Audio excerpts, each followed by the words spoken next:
Hello everybody, welcome out to the Dice Tower. My name is Chris Yee, and this is 300 Earth and Water. This is a small box, two-player asymmetric war game. It takes 30-ish minutes or so. Like I said, relatively small, and this one kind of caught my eye because of the name, right? 300, which is an obvious allusion to a very popular movie called The Achaemenid Presence in Ionia, the impacts and critique of the Peloponnesian Wars. Or also the Zack Snyder film. So this is a small boxed game. I don't usually cover war games, so I'm going to give you an explanation of the rules, of which there are, there's a lot of little details in there. If you don't want to watch all 10 minutes of the rules overview, you don't have to, but it'll give you a good idea of how I'm going to review this from typically a Eurogamer perspective rather than a war gamer, but this is, like I said, a more approachable looking one, so I'll tell you what I think about it.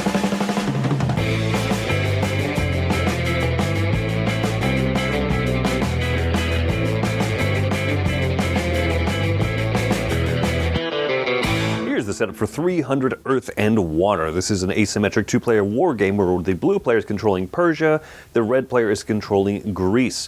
You see that Greece starts with the majority of the land mass out here on the board. Persia is kind of the invasionary force historically trying to come across here.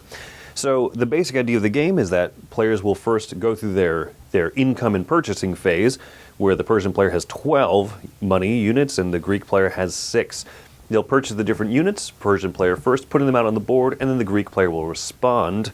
But also during this phase, they can pay for cards. Cards are important because cards will drive the action phase of the game, which comes next. So let's say that the Persian player here, they can buy cards for 1, military armies or units for 1. They can build fleets or ships here with these discs for 2, and then for $6 they can build this pontoon bridge that they can use to make land movements across into Greece. Otherwise, without this, they'll have to invest in ships to kind of go across there. The Greek player has only 6 monetary units, but only spends 1 for each of the things, including the fleets, and they never have to try and build a pontoon bridge because they're kind of the defenders of the territory. The game is played over 5 rounds or 5 campaigns tracked over here. At the end of the 5th campaign, whoever has the most victory points marked over here is going to be the winner.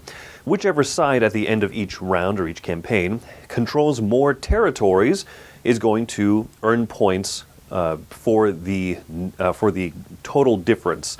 So if you subtract one amount from the other. So if the red Greek player controlled 5 territories and the Persians controlled 3, then Greece would get 2 victory points their direction. At the end of 5 rounds, whoever has the points on their side of the tracker would win. The alternate way to win the game would be to control your opponent's 2 major cities. So if the Persians take over Athens and Sparta, then the Persian player wins. If the Greek players ever take over Abydos and Ephesus, then the Greek player will win. So let's look at an example of a round really quick. The Persian players are going to spend the $12. They're going to buy 5 cards, and then they're going to take a couple of their units and place them out onto the board. So 5, 6, 7. Ships cost 2, so 8, 9, 10. You know what? 10, 11. 10, 11, and then 12. Sure, right? So there you go. The Greek player will now take their purchasing phase, and they're going to purchase 2 ships for 1 each, or they're going to purchase 2 cards, 2 ships, and then 2 land units. So there you go. So now the Persian players will get a start in the action phase. All actions are driven by cards. Cards you see are split into 2 sides. The top red part will be activated if you are the Greek player. You can use this ability. If you own this card as the Persian player, you can only use the bottom effect. And so, depending on your hand of cards, the Persian player is looking only at the bottom effects. You can either use the effect that's written on there, or you can discard any one of these to make a movement. So as I said, every time that you do an action in this game, you have to spend a card for it. So first, this player here is just going to, instead of using this ability, right, which negates the strength of one of the cities of Athens, for example, they'll play it as a movement. And so this player can take 2 ships, load them up, with armies, and then move across over to here, for example. This will initiate a sea battle, and then hopefully a land battle. So what'll happen is, let's just move all 3 of these here. So let's go through what a battle looks like. Each player will roll dice up to 3, the maximum they have, for each of the units involved. So in a naval battle, first you're going to roll for the ships trying to destroy each other. You'll only compare the highest die. But here's an important thing. The Greeks, though smaller in number, have stronger technology, and the Persians have a disadvantage. So if they are the Persians, whenever they are in battle, have a virtual cap of 4 on all of their dice. So even though they rolled a 5 here, that is a maximum of 4 value. The Greeks will then respond, and they do not have such a cap. So here, the 6 is going to beat, even if this were just a 5. Where's the 5? Here we go. Even if this were just a 5, this is a 4 because it is virtually capped at 4. Therefore, one of the Persian ships would be destroyed, along with blah, blah, blah, blah, blah, the land army that is in it. Then the Persian players loses one of the dice. If they want to continue, they can retreat, or they can continue the attack. They continue the attack. Let's make oh, here we go. So in this case now, we're going to compare, there's a tie, which means that both sides are going to suffer a loss. So the Greeks would suffer a loss, the Persians would suffer a loss of a ship, but also of an army. And then if the battle continued, yet again, they would roll one off against each other. And let's say that, in this case, the Greek player won, the Persian player won, eliminating the Greek ship. And then the land army could go in there and they could do a land battle, which would obviously be hugely disadvantaged towards the Persians because of the virtual cap of 4. So anyway, so on and so forth, the battle would happen, and then miraculously, hey, right, the Greeks win. Oh, you know what? Let's do this. Oh, the Persian got eliminated. Oh no! But wait! There are card effects. The Immortals! Play immediately after a land battle in which the Persian army is annihilated. Put up to 3 Persian armies that were eliminated in this battle and continue the fight. So there's ways that the card effects will have different things happen where armies can come back onto the board, or maybe the Persian player could play one of these things here, like choose a city that is not controlled by either side and place an army from your reserves into that city. But basically, they'll just take one action back and forth, except for immediate effects, and the Greek player could play some of these things, make a naval movement, do stuff, whatever. So anyway, the Greek players will respond in kind and go ahead and go and attack, so on and so forth. But also, the important thing to keep in mind is that you are scoring points at the end of the round. So if the Greek player maybe instead decides to use their 2 movement cards to go and do that, the Persian player will spend a card to pull this one back, spend another card to eventually bring this one over here. There you go. So that's the end of a round. The players have spent all of their cards, done all their actions, and now at the end of this phase, we're going to be doing we're going to be checking for food supply, and then also communications. So let's take a look at the board here. The different areas will each provide food if you are the controller of that region. There's a little bit of asymmetry. The Persians can supply any number of food here, but the Greeks, if they take over, will get 3 food supply from that, yada yada. So you basically just make sure that you don't have too many troops out on the board, especially say if you're the Persian invasionary force. Oh no, you can't feed these people because you don't have enough food. They'll die. Now the Greek player has enough food. Great. The next thing you're going to check for is line of communication. Do all of the units that are out on the board have a direct traceable line back to a major city? If they do, they stay out on the board. Let's say this were the case, though. Now, these 2 armies are lost in communication from their major cities because they do not have a direct traceable line. They would be eliminated. Now, looking back over here, we see that, for example, the Persian player has an army over here, has an army over here. There's no direct land connection, but because they are connected to a port, and no ports over here on the Persian side is blockaded by ships, this is considered communication, and therefore these people are still connected back home. They have food supply, and so this could be an example of the end of the state of the board. So now after the feeding and after the communication check, we'll score up points for the end of the round. So in this case, the Persian player controls 4 cities. The Greek player here controls 3 because Athens is still under their control as long as it's not actively occupied. And so then the Persian player has one more city than the Greeks, and so the Persians will earn a point. And so that's basically kind of just the flow of the game. That's the end of one round or one campaign. And then we go through the purchasing phase, the combat phase, the end of round checking phase. One important thing is that as the Persians are purchasing cards, there is one immediate effect that could happen. That's somewhere. It's called the sudden death of the king. If this happens, basically the Persians lose they lose spirit because their king just died.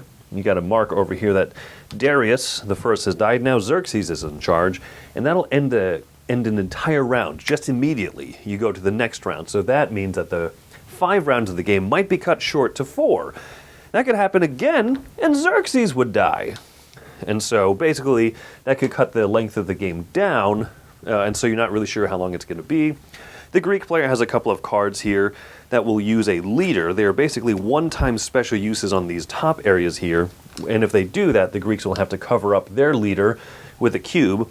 This card, the top effect, no longer is active. They will just have to discard it to make like a regular navy/army movement, and so that also reduces the number of armies they have.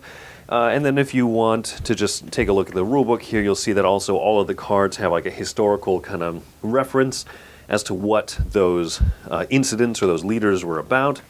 And this is kind of laid out in typical like wargaming kind of format with like the different bullet points, a lot of text, but that's the idea of 300 Earth and Water. As I mentioned, right, that's a decently lengthy rules overview, and it's, I'm sure in part because I'm not typically a reviewer of war games, and so I usually know how to kind of cut things down to a shorter rules explanation, and this is a territory that I have a little less experience in, so maybe I over-explained a few parts that need be. Either way, you have an idea of how the game plays now. It is about the two sides, right? The Persians are kind of the invasionary force. They have more money. I like that idea. They have more troops. They have more stuff available to them. The impact of those cards is really important because they are going to have to kind of take more turns to do movement, or they're going to have to sacrifice a lot of their money one of those rounds to build that pontoon bridge. And so I like that they have kind of two main strategies: shipping or spending almost an entire round kind of building up that bridge and then maybe starting to kind of move in there.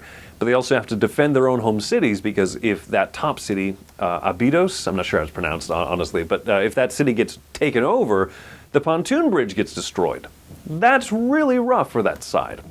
Now, on the Greek side of things, right, they have a smaller budget. There's a little bit less they can accomplish each round, but because they kind of have the home field advantage, I feel like even though there's not like a ton of asymmetry, the two factions play relatively similar to each other. I like that economic and that land difference, that asymmetry between the two factions there.